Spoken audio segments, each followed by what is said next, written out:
Is your card lost, or do you think someone else is using it? If you suspect fraud or see a transaction you didn't make, block your card immediately from the C3 Pay app. Then, contact C3 Pay support to report it. Let's see how to block your card on the app. Step 1.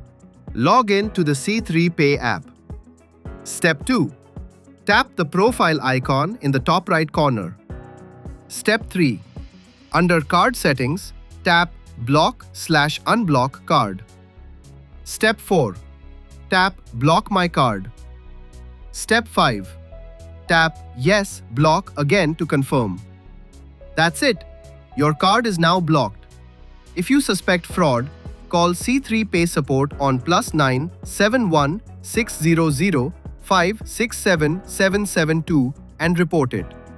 Remember, once blocked, your card cannot be used at an ATM for card payments or any other transaction. But your money is safe in your C3 Pay account.